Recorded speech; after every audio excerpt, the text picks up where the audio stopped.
Well, welcome again, everybody. It's good to see everybody again as we continue on this introduction especially for the Delmarva church plant to be able to meet the rest of Atlantic Presbytery since we're scattered far and wide. We have with us, first of all, we're going to start with the Elkins Park congregation, and then we will hear from the Oneonta church plant and also from Broomall, in whichever order you guys want to go. But let's first start off with Elkins Park. We have Pastor John Edgar with us. So, John, I'm going to hand it over to you. All right. Well, as you can see behind me, I'm out in front of our church building right now. We've been on this location since about 1958. Elkins Park Church actually dates back to North Philly, where it was Third Church of the Covenant, starting January 1st, 1851. So as a congregation, we've been around for 172 years at this point, and in this location here for over 60. I'll take you inside the sanctuary once again. This is the location where Ryan and perhaps John are going to get grilled in about a month when they come here for their presbytery exams. So here's our sanctuary here. And as you can see, cozy sanctuary. You can shoehorn in 100 people, but it feels pretty happy and full once you get to 75. And as you can see, nice basic church architecture here in the classic Protestant style with the Word of God there centered, as signified with the pulpit right in the center up front in a plain building here. I've been the pastor here for 20 years and a couple of months at this point. And you guys have met Hunter Jackson, who became our associate pastor back in a formal ordained way back in September. So that's been a great thing. There are two ruling elders here, Duran Perkins, whom we've met, and Mike Jessup, whom we've not met. And then two deacons, Bob Almond and Emil Nam. We've all been working together for, I think it's at least 17 years since Bob became a deacon here, and all the others have been serving longer. So you can pray with us for God to give us some additional deacons and elders.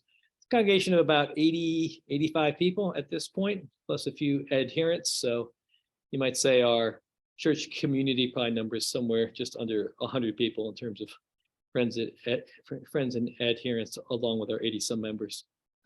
That's just a little bit about us here. We have a church service at 11 a.m. and 6 p.m. We have Sunday school classes for all ages at 10 a.m. With COVID, we started streaming live to YouTube. And so we have our morning and evening services are up on YouTube. I try to also record onto my phone and then upload the sermon audio. So that's ways we try to make it available more broadly. God's given us a nice group of young adults. So once they graduated from our youth group, which is junior high, senior high, they wanted to keep it going. We said, well, why don't you just make something up yourselves? So they've been doing something. People from a nearby OPC have been joining them lately. So we got a nice group called YABS, Young Adult Bible Study. So they get together on Friday evenings.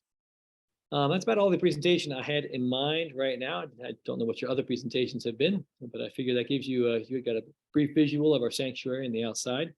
And I want to invite you guys up. We are going to be hosting Presbytery on March 24 and 25. You can see Ryan there, the guy with the red beard. He's going to be taking exams. So he's going to be right up front there. All right, right in front of the pulpit. We'll give him a chair. And so that'll be where he sits while we ask questions. The meetings are open, and you can see how we do this. You can see how somebody becomes a pastor here beyond all of the standard seminary education, which is kind of expected, but it's the exams that he takes here at the Presbytery meeting that are actually the key thing. So I invite you to come and see that. Looks like Paul or somebody is dropping into pictures. The reason to come to Elkins Park is it is the second closest church to you. Broomall's the closest, particularly as the car drives, but Elkins Park is second closest. We're on the north side of Philadelphia. We're about 4 miles east of Westminster Seminary. It's in what's called Abington Township, just outside of Cheltenham Township, where the parsonage is. So that's going to come and get to meet the pastors and elders. This is about as good as it's going to get. Anything else is going to be further north. Thank you for that helpful little map there, Paul. And anybody with any questions that you want to ask? John, I've never heard of Elkins Park. Is there anybody famous from Elkins Park? Well, funny that you asked. Do you have Benjamin Netanyahu in mind, the long-serving prime minister of Israel? He went to the local high school, went to the local synagogue, the only synagogue designed by Frank Lloyd Wright. Or maybe you met Bill Cosby, who's a couple blocks over, and my daughter walks by his house, or used to get to middle school. So yeah, there's a few famous people, along with Reggie Jackson, who are from right around here. It's an interesting area with some money, with a lot of diversity, a lot of liberalism. The Supreme Court case that got either the Bible or prayer thrown out of the public schools, that came from right here in Abington Township. They're very proud of that. So our kids are dealing with all kinds of craziness at the public schools, and with their teachers and their classmates and so on. That's why some of our families do cyber charter public schools. That's an option here in Pennsylvania. Others do homeschooling, and others are in the public schools, such as my kids. So yeah, so it's a very interesting area. Jewish element, Korean element, Ukrainian element. You got a Ukrainian cultural center that's old. It's not brand new. It's been here for like 80, 100 years. It's just up the road here. So lots of, we stand with Ukraine flags up here. Something unusual, just a couple blocks away, I did see a Trump sign. I was shocked. It's a big old Trump sign. I'm like, whoa, this is like at least 10 miles too close to Philadelphia for that. So so that just went up recently. I'm sure that guy is unpopular, but anyway, so here we are in deep blue, southern Montgomery County. Josh Shapiro, our governor, who's my age, is from right here. In fact, his father was my kid's pediatrician. So we're kind of in the center of, you could say, Pennsylvania Democratic politics right here. So I didn't know the Benjamin Netanyahu thing. So if I'm remembering right, at the outbreak of COVID, you guys were using that synagogue parking lot, right? That was a different synagogue, my friend. We have all kinds of synagogues here. Oh, okay. Oh yeah. That's a different synagogue. Okay. We've got 6, 8, 10 big established synagogues. Yeah. This was one of the few areas in the country where the synagogues are more impressive than the churches. So, John, can you tell us what Hunter does as the associate pastor? Because that's somewhat unusual to have associate pastors. Gotcha. Well, first of all, he's being paid in part by the Home Mission Board through a 2-year program called the Resident in Training Program, where he's the resident and he's in training under me as the old pastor. We're obviously sharing the preaching duties, which are 2 services every Sunday. And we've had a lot of church discipline stuff going on since he started. So we're doing a lot of heavy stuff that way, unfortunately. He's doing some marriage or pre-marital counseling rather for my nephew. He decided not to go with Uncle John, but figured he would go with somebody newer and younger. So there's been a lot of you could say training, spending time together, talking about this church discipline matters, trying to quicken the pace of getting around to visit people and so on. And interestingly, Hunter's got deep family roots right in the area. So a couple of his first cousins have joined the church, been baptized last year. There were 2 of the 4 adult baptisms that we did last year. He's had me over to his uncle's house to watch an Eagles game. So lots of interesting family connections that Hunter, like his great aunt was like 101, just died like 2 blocks over here. So so he does come from a big extended family on his mother's side. His mother's a member, his grandmother's a member. And there's just been a certain amount of actually collecting that family into our congregation, which has been great. And we'd like to see it go a whole lot further. So There was talk a while back about the possibility of planting in South Jersey. Is any of that still on the radar? Yeah, I think it was good for them to meet together and get to know. It included Hunter's mama and grandma in that group. I think that Bible study has run its course. Sort of the younger couple in it moved to Florida, so that didn't help the group proceed towards the church plant. So I think what that turned into was a beneficial 2-year monthly Bible study that was good for the people who were a part of it. God didn't see fit to have it grow. It kind of instead began to shrink. And at a certain point, you say, okay, this has been a good Bible study, and we're going to wind this up for a little while. Or for good. So. Anybody else have any questions about the Elkins Park Church? Okay, well, thank you, John. Yeah, thank you. And you have to run, right? Yeah. Well, if you have Ryan go next, I'm going to listen to Ryan. So. Okay. Joe, is that a problem if Ryan goes? Not at all. All right. So actually, Ryan and John can both go, and you guys are up, and I will put that map back up so you guys can show where you're at first. If you want to just whoever's doing the presentation, just jump on in. All right. Well, Why don't I'll you take the lead there, buddy, and talk about. all right. Yeah, I'll introduce myself real quick, and John, if you want to jump in after me and fill in the gaps, that sounds great. So my name is Ryan. I'm a student under care with the Atlantic Presbytery, and it looks like by this map, if Elkins Park is the second closest church to you guys, then Oneonta, New York would maybe be the furthest away. Cambridge might give us a good run for our money there in the distance away from you guys. But we are a church plant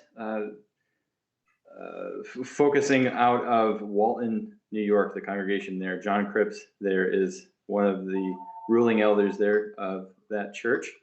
And a number of years ago, John was involved in the praying and the dreaming of the congregation to be started in Oneonta, New York. Walton ends up being a smaller town in the area with roots in farming and agriculture. Oneonta is a college town. It's the largest town in the area, within probably about an hour and a half's drive in either direction. So we end up pulling a lot of young, fresh college students, lots of educational careers here, lots of healthcare careers here. The worship services here in Oneonta function as the evening worship services of the Walton congregation, which I think is a neat and interesting model.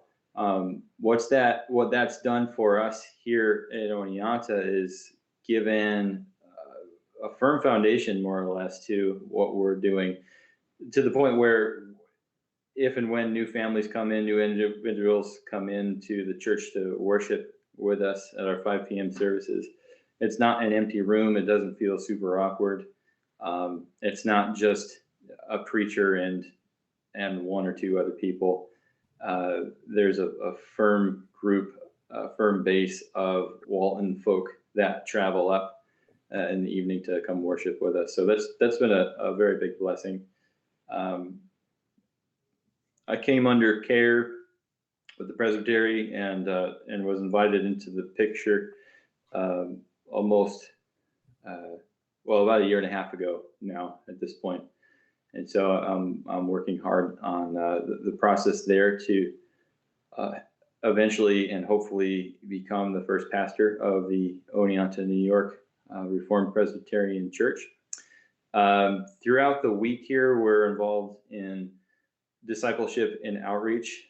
John Cripps is leading a Bible study on Tuesday nights at the church that we rent out, which is a former United Presbyterian Church that's been swallowed up into the PCUSA. And so he leads a Bible study there on Tuesday evenings in the Westminster Catechism. I can't remember if it's the larger or shorter. It's a shorter catechism. Shorter. And on Wednesday evenings, I facilitate a Bible study where I work, which is a recovery center for alcoholics and addicts. And so our mission here is to help people kind of coming out of treatment and looking for sober support in their lifestyle, substance free. So part of what a person's recovery might look like is faith. And so I have the opportunity to jump in and lead a gospel driven Bible study here. John has come and been a part of that for a couple of weeks now. This just started a month or two ago, and it's had some good traction and led to lots of really great conversations. So I think that's all, that all I've got to rattle off the top of my brain here. Sorry, I'm a little bit unprepared, but I'll hand it over to John Cripps to contribute. Yeah, as Ryan had stated, Oneonta is kind of a answered a prayer from the Walton congregation. At Walton, at one time, was looked as a congregation that was dying and ready to be given up. And the Lord has really just brought new life amongst the members there through this answer of prayer, that stepping out and being able to open this opportunity. Start off with a Bible study and a prayer meeting in Oneonta. We were given the ability to be able to rent a space at this Red Door Church, the one that Ryan is telling you about. And from that, we would meet weekly. We would have prayer meeting and Bible study, and just ask the Lord to raise up men to come and be part of this group and to draw families into that. Well, sure enough, he raised up two very godly men who I am pleased to be associated with, Ryan and another man, Dan Self, who is also himself coming under care, Lord willing, the next Presbytery meeting. And so with that, Oneonta has been getting a good established foothold. But none of this would have happened without the Walton congregation. They have been very supportive and helpful in this work here. There have been times at the evening worship where we just had Walton people. But, there's been times when the Lord has brought others amongst us where the people walk through the door and we're amazed that they walk in and they just are craving for the gospel to be preached. And we are thankful for that. Due to this course, with people joining us, we've had quite a few baptisms of infants. We've had communicant members join. So just to show that when there seems to be no life left amongst us, the Lord raises us up. And it is encouraging to hear what's going into Delmarva. We know that you've made your decision prayerfully, and pray that the Lord will bless that. And as we reach out to help each other to grow in the grace of the Lord Jesus Christ. So any questions there, or comments that want to be heard or made known? Yeah, John, just scrolling through the Facebook pictures here. Is this your building here that you're using? That's the Red Door Church. That's where we meet on the evening service. Yeah. Okay. And then I'm seeing this is a mix of Oneonta and Walton folks. I can see in there, right? Right. Yeah. And there's been a couple added since then. Some have been taken away from that picture. Some have moved out of the area. The church seems to be a fluid situation these days.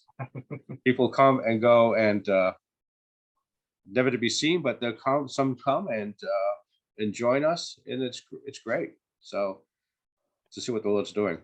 Would this be kind of the average size for a Sunday evening worship? Maybe even just a few more, actually. It really varies, especially in the wintertime, right? In the wintertime, especially the evening service, you're going to have either 5 people come in, or you're going to have 25 or 30 people come in. So we've had those times when we've had 35 people. We've had people from what's the congregation just outside of Binghamton now? They've come and visited us. So and then we just recently had a psalm sing that Ryan had put on and organized, with had a pretty good turnout. You're thinking of the church at Endicott, John? Endicott, that's it. Yeah, thanks, Joe. I appreciate that.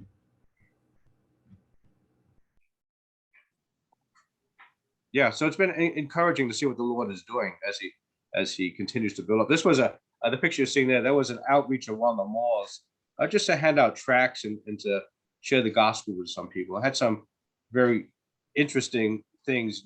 As you go out witnessing, you get those atheists who don't want to hear anything about the Lord, and then you have other people say, "Well, I want to hear more." And sometimes you get fruit from that, and sometimes you don't. But at least you get the message out, the word out, that there is salvation in Christ alone. There's a fair-sized mall in Salisbury. Is this something you might recommend as giving it a try? Yeah, I think you have to take a look at what the This mall here is very open to people coming in and passing out tracts. I think it depends on mall ownership is what you have to take a look at. At least we were in the inside, and we're thankful for that. On the outside is public property. I don't know how far the curb goes to, but you have that opportunity as well. But I think it is a good outreach. I would encourage it.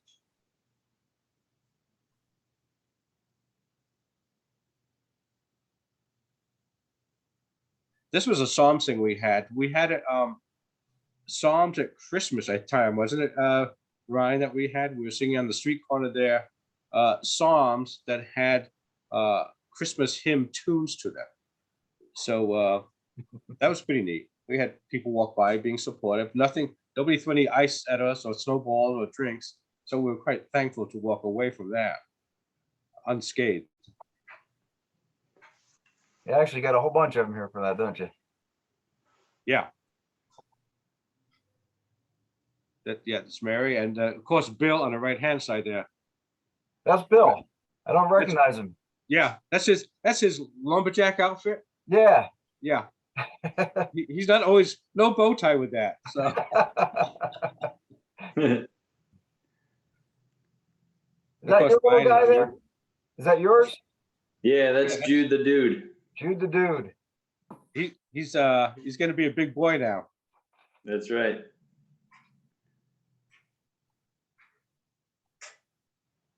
Seems like you had a good night there. Yeah, it was a lot of fun. Good. All right. Oh, here's something. Is this inside the Red Door Church? No, that's that's inside the Red Door Church. okay. Bill likes the architecture of the roof there. Like, we have to keep this church because that's Noah's Ark. So. And there's Bill. Uh-huh. Yeah, so for the Delmarva folks, Bill is the pastor of the Walton congregation, and he also is the mayor of his town and an attorney by trade. So getting him on here is going to be rough. We're going to keep trying. Mom will know Bill as my best man from my wedding. Yes. I didn't know he was your best man. He was my best man. Now he's just an okay guy. I was going to say, things have changed.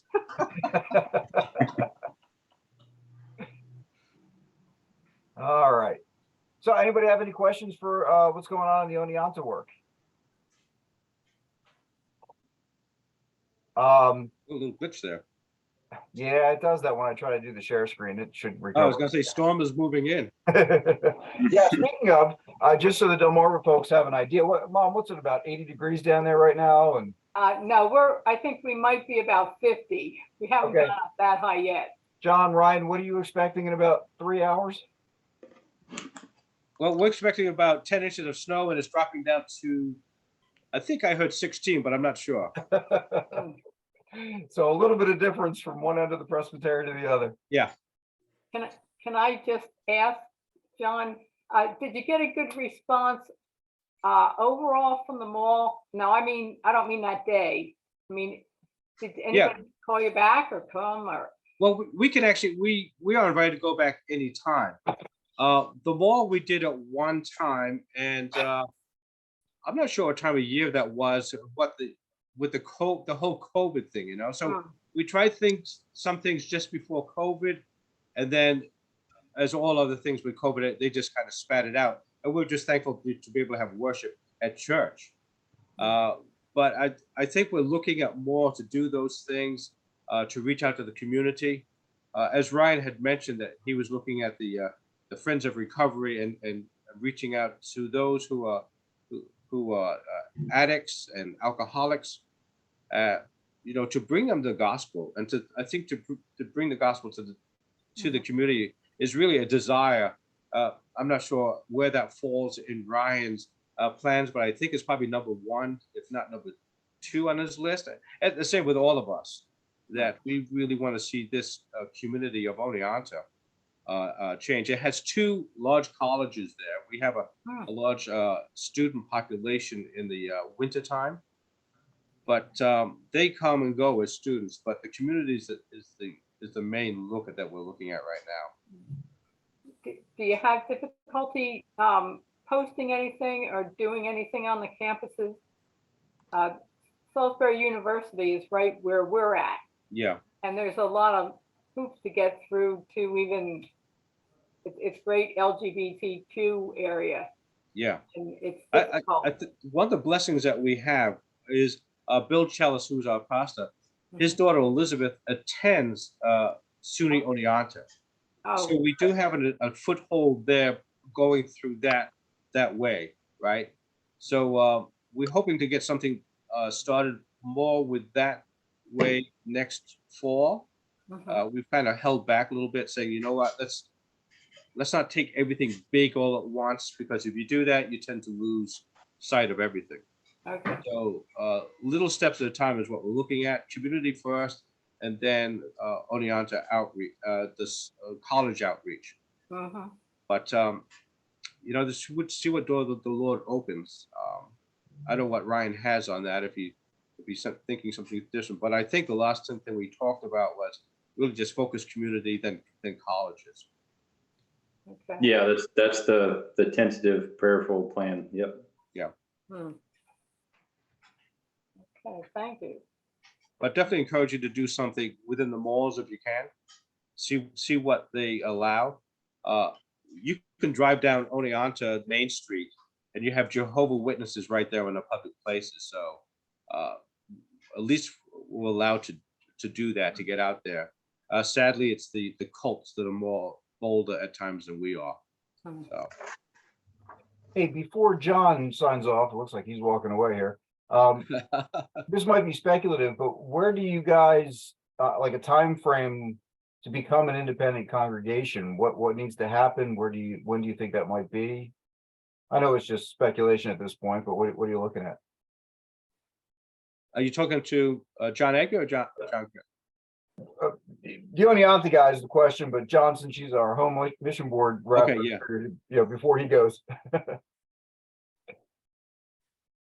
What do you think what has to get done? How quick do you think before you can be a regular congregation? I'll jump in here back again. I'm working towards eligibility to receive a call in ordination. I think once that happens, hopefully the dominoes will start falling quickly. We'll be looking to move our evening worship services to the morning services to try to catch folks who like to go to church during the daytime. I have a hopeful answer. I'm not sure if that's a realistic answer, but I would like to be worshiping in the morning in Oneonta, by within a year would be my hope. I don't know if that's realistic, but I'm a hopeful kind of guy. So if your exams are kind of the big hold up right now, you could theoretically have them done between the upcoming presbytery next month and synod. You might be almost ready to go by July, right? In theory. In theory, I mean that again, yeah, that would be amazing. I would love for that to happen. I'm trying to kind of quell my optimism a little bit, because when I was first hired on as an intern, my vision and my goal was 1 year to be kind of autonomous and in the swing of things. But I had a lot to learn and a lot to work on in my own heart to get more realistic about these things. Ryan has done well in his presbytery exams. It's always fun when he gets his exams, so we're confident too and hopeful that we'll make it through shortly here. Any other questions for the Oneonta guys? Do you have your own blue banner to hang behind the preacher already? Do you have an extra one? We don't have one in Oneonta. No. No, but you got to get that within a year then. That's right. Who makes these things? We got to order one. Just look on Covynet. They've had that conversation probably about 10 times already. But it's always Okay. somebody different every time, and nobody will actually do them for somebody else. Yeah, I can't remember what the answer was, although I've seen that conversation multiple times. I was just talking with Mom about road signs today. I can make vinyl banners real easy, but I don't know if they're quite the same quality as we're used to. So, All right. Well, John Cripps and Ryan, thank you so much. And John, John Edgar, if you need to take off, we'll I'm gonna take off. It was great seeing you. I'm gonna see you guys Sunday. Thank you. Bye, John. Okay. So Joe Rizzo, you're up. Do you want me to put that map back up there, or do you have that as part of your multimedia?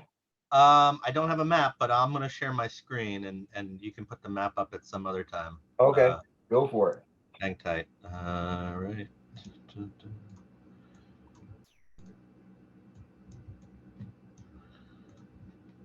Okay, and then share screen. And which one am I sharing? Entire screen and screen 2. There we go. Let me know when you guys can see that. All right.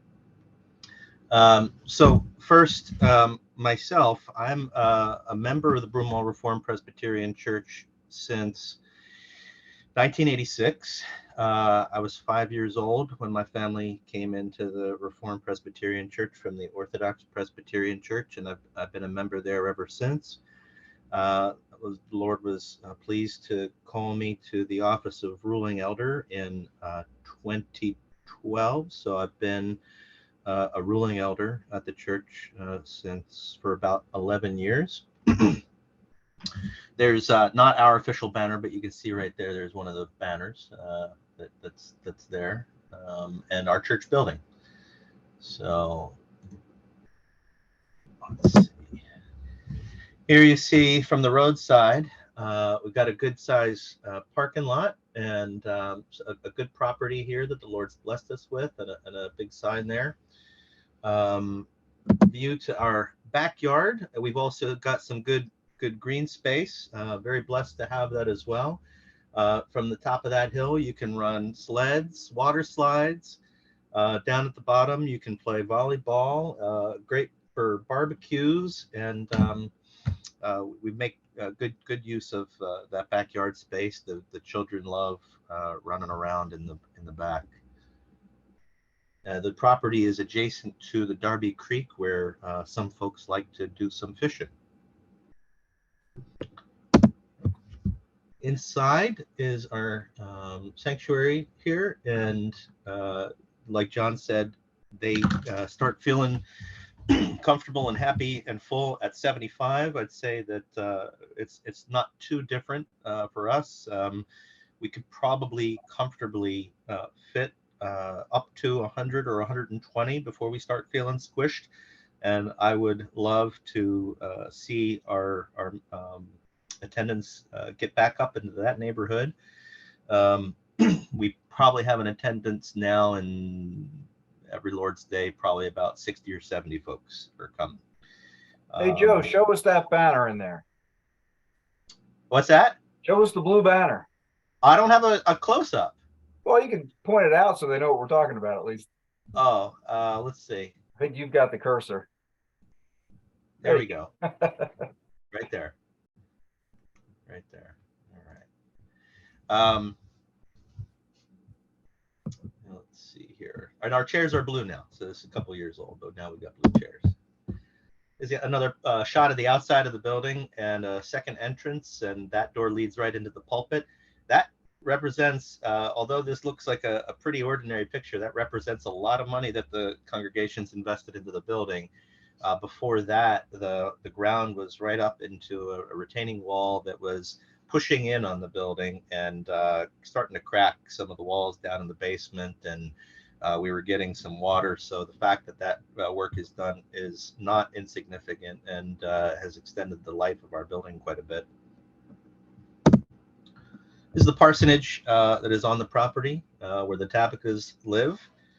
And in years past, it's been used to house an associate pastor, Zach Kale, while he was here, seminary students, and one of our former elders, Mike Lydon, and his family lived there for a time. So a lot of folks have been able to make use of the parsonage before we had a full-time pastor living there. During the whole time that Bill Edgar was pastor here, he did not live in the parsonage, and he had a home of his own in the area, which left the parsonage empty for us to use for other purposes. Our fellowship hall in the basement and it does not always look like that. It looks like somebody's set it up for a baby shower or a bridal shower or something like that. Couple shots of the interior here. You can see our elevator, which gives the deacons a hard time now and again. The rear of the fellowship of the sanctuary, and then we have a nursery down there at the bottom that gets a fair bit of use, and our kitchen area. That looks like it's a shot during one of our big fellowship dinners or something. It's a picture of some of the folks who are our officers, and I highlighted in blue for you who are members and officers at our church.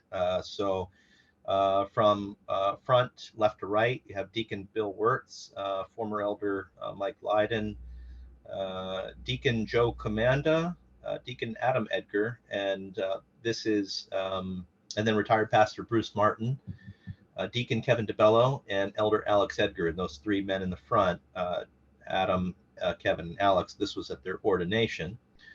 Elder Charles Berger, Elder Emeritus George Jackson, who was our clerk for many decades, and Deacon Larry Gladfelter. Now, of the deacons who were not ordained that day, many of them have been serving in the role for 20 plus years. They've been officers in the church for quite a while. In the rear, from left to right, you have Elder Will Wirtz, who's now on inactive status, having moved to the Mechanicsburg area. Elder Durham Perkins from the Elkins Park congregation, John, you just saw, and then Alex Tabaka, our pastor, in the back. Bill Edgar, you know, and Deacon Mark Smith, and Elder myself, Joe Rizzo, right there on the bottom, rear on the right. Scenes from one of our 2 annual work days include raking a lot of leaves. All that green and trees produce a lot of leaves, and at least once a year we're out there cleaning it up and making piles for the kids to and the big kids to jump in. What is our worship? What does our Lord's Day look like? It begins at 9:45 with the singing of psalms, announcements, and the beginning of our Sunday school services. Worship starts at 11 o'clock, and then afterwards we have a time of fellowship, talking with each other, talking with visitors, and then sharing lunch downstairs. 1:15, we start our second service, which includes a psalm favorites, teaching, and prayer requests from the congregation. That is sometimes led by our pastor, sometimes led by our elders, and right now we're teaching through the Nicene Creed along with a child's Bible story where we gather the kids up to the front, and right now we started in Joshua and now we're going into Judges, teaching them Bible stories. Every Wednesday we have a prayer meeting, and the third Wednesday of the month we have a meeting of our Women's Fellowship group. So we have a good day together starting at 9:45 and ending around 2:15. Then comes nap time. Life of our church. Many folks in the church enjoy close friendships, which is wonderful.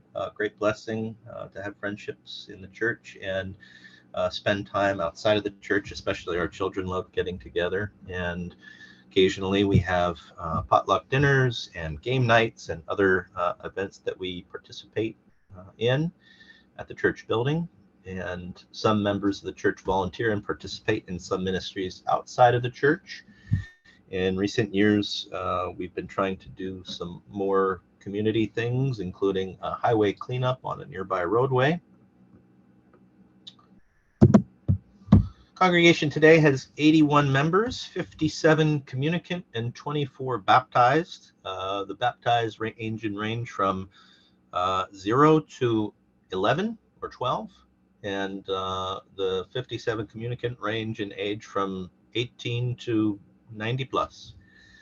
And we praise God for his continued blessing to our families and our church as we continue to see our young ones grow and new babies born. I myself have 2 boys, ages 10 and 7, and I'm very grateful to have a church where they can grow up and learn the whole counsel of God in spirit and in truth. I think our congregation is strong in our support for each other's needs.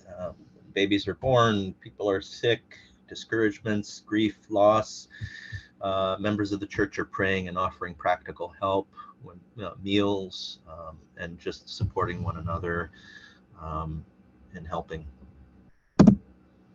I'll be moving in about a month, about a mile down the road, and I'm not hiring movers. I'm asking people from the church to come help me move. So that's one of the great things about it as well. So that is our church today. I thought I'd give you a brief history of where we came from, the congregation, which is, well, the Reformed Presbyterians had life in the United States before it became the United States, and that goes back to the days of Alexander Craighead and John Cuthbertson back in the 1740s and 50s. But that first Reformed Presbytery did not endure, ending in 1782, but then happening again in 1798. So in the late 1780s, a small society forms in the Philadelphia area. The society mirroring what a lot of Covenanters did in Scotland and Ireland when they were lacking pastors, which is getting together, reading the scriptures, praying, singing psalms, without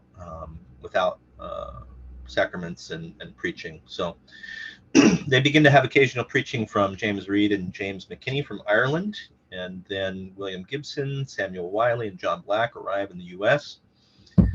January 28, 1798, the society is organized into a regular congregation at the Gaskell Street Schoolhouse in Philadelphia, just below 5th Street, so almost down there by South Street and the Delaware River, which actually our congregation was organized prior to the organization of the Presbytery. So the first RP of Philadelphia begins before the Presbytery forms. And I'm going through, try to be very brief here, but by 1803, the congregation numbers around 35, and Samuel B. Wiley begins pastoring there and serves for the next 30 years until the Old Light, New Light controversy, which happens in 1833 and splits the church. Happened right here in Philadelphia, where the old lights are sticking to the distinctives of the Reformed Presbyterian Church and political dissent, among other things, where the new lights want to have political participation. And so the church split. After some disturbance, the old lights leave and go down to a location that they had on Cherry Street, and the First RP Church of Philadelphia is reorganized at the Cherry Street location, where James M. Wilson becomes the pastor of the church and serves for 28 years. Samuel Wiley continues on to pastor the New Light congregation for a number of years after that. We split again, this time in 1842, and a group of the congregation petitioned Presbytery to form a second congregation because they didn't want to have anything to do with deacons. The logic was, and this is a very simplified version of the argument, there is no poor among us. We don't need deacons. The deacons minister to the poor. So they said, we want trustees. And so First and Second Philadelphia form. Pastor Wilson was also very active in his opposition to slavery at the time. T.P. Stevenson serves as pastor for the next 49 years, and Samuel O. Wiley serves as pastor of Second RPC for 39 years, also as chairman of the Foreign Mission Board. Now, Samuel O. Wiley is not a direct relationship to the Samuel Wiley that was pastor of the First RP Church back in the early 1800s. But also just wanted to include a pastor from Second Church here, and note that you probably noticed that there's a lot of long pastorates, which pastors have served the church for quite a long time in our history. And if you want to learn more about T.P. Stevenson, there's a lot to learn. Read Glasgow's History of the Reformed Presbyterian Church, or you can read Bill Edgar's history up until let's see, he starts at 1871, so he's going to catch a good part of T.P. Stevenson's pastorate there. And let's see, yeah, start with those. But there's a lot to read, and even if you want to go on our website, the Broomall website has a history of our congregation that'll give you a much more detailed version of what I'm showing you. McLeod M. Pierce, or M.M. Pierce, serves first from 1913 to 1919, so 6 years, just one of the shorter pastorates. And then Samuel Greer for another 28 years. And then Paul D. McCracken. And at this time, during the pastorate of Paul D. McCracken, is when first and second join again and become the United Covenanter Church and move to Broomall, where we are and have been for the last 70 years or so. Broomall is then served by Pastor Harold Harrington for about 12 years. And then Bill Edgar, who has been the pastor, had been the pastor for my entire life up until 2015. So Bill served for 34 years and greatly blessed the congregation by his preaching ministry and pastoral gifts. You know Bill from his time down there as well. Bill also worked full-time as a high school math teacher at Westchester's East High School. And if I had to sum up Bill's pastoral ministry and his focus to the congregation was 1, family worship, 2, hospitality, and 3, have babies. And get married and have babies, in that order. Pastor Alex Tabaka serves as pastor now since 2016, married to Melissa, sons David, Jude, and Ellie. And he is presently working on his PhD from Westminster Seminary in Philadelphia. I'm going to stop sharing my screen, and Paul, if you want to share your map to show where Philadelphia or Broomall is, you can do that, and I'll keep talking a little bit. So we're about 15 minutes west of the West Philadelphia. So you can get to city limits in about 15 minutes, or about 3-4 miles from the Broomall congregation. We're located right off the highway, and so good transportation. For a long time, a lot of folks drove quite a ways to the Broomall church, sometimes traveling 45 minutes or an hour from where their home was. So for a while, we were a commuting church. I wouldn't say that we're a commuting church any longer. We have a lot of folks with ties to Drexel Hill and Broomall and Delaware County, where we're located. But having the second service in the afternoon continues to serve us well. So we've talked here and there about an evening service, but we like the day how we have it, which puts us together for 4 or 5 hours all together, and then home for the remainder of the Lord's Day with our families. I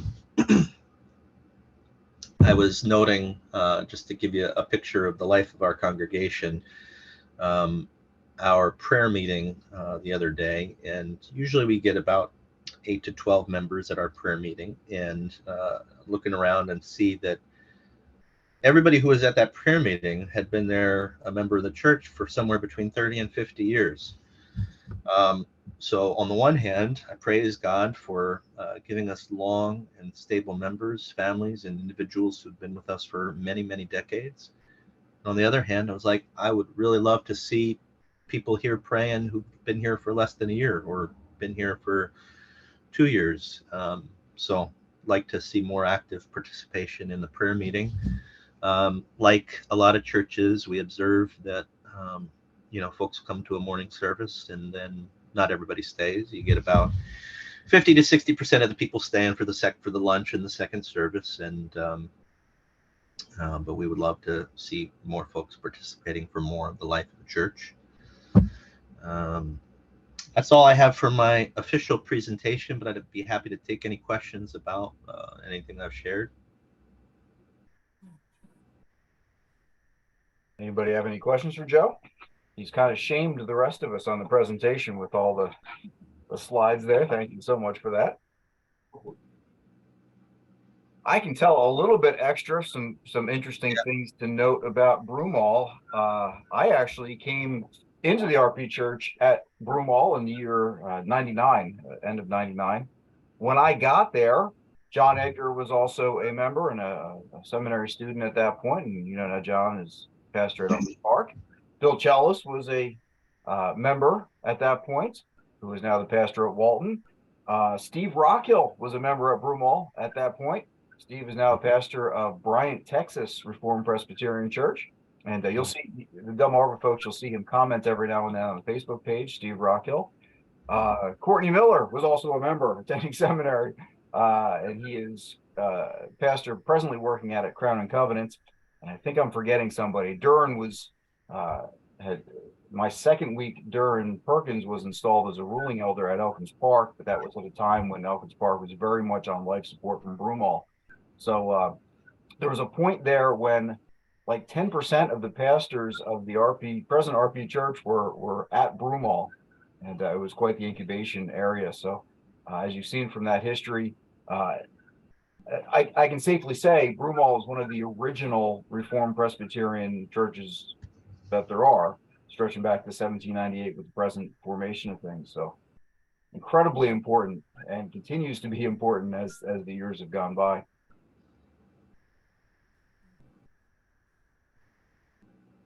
Anybody else? Any questions? If you are traveling up through Philadelphia, as Joe mentioned, literally, if you go around the west side of the city on 476, they are. If you had a really strong arm, you could throw a rock from the highway and hit the building. Yeah, if anybody wants to, come up and visit, I can show you around downtown. I'm actually heading to Pakistan on Thursday as part of a visit to the field there, and traveling with the commission. So I went down into the city to pick up some Philly souvenirs to bring as gifts to some folks over there. So I brought the kids down with me to pick up the souvenirs, and also, say, hey, we want to go and see the Liberty Bell. So we went to see the Liberty Bell. I took pictures of them in front of Independence Hall. So a lot of history here in Philadelphia. Be happy to show you around some of my favorite spots or some of the historical spots. Our church prays regularly for you folks down there, and are glad to lend our pastor every now and again to preach down there, and are hoping that the Lord does great things for you guys. Well, we are very thankful for that. You certainly helped us a lot. We couldn't have done all this without God's help leading you men down there. So we're very grateful, and we're learning a lot through these Zooms and through our conversations with the elders and the pastors. So thank you very much. Wonderful. Appreciate all the pastors that come. They do a very good job. Great expository teachers, and we appreciate them. Anyone have any other questions, or are we ready to wrap things up today? I guess not. So that's 5 congregations down, and I think 5 more to go, and we'll try to get them together. But thanks for joining us, and we'll try to get this posted to the YouTube and Facebook and so on. And Great. If there's nothing else, then God bless you all, and we'll be in touch. And thank you for putting it Thank together. you. Yes. Thank you. Thanks a lot, Paul. Bye-bye. Thank you. Bye-bye. Thank you.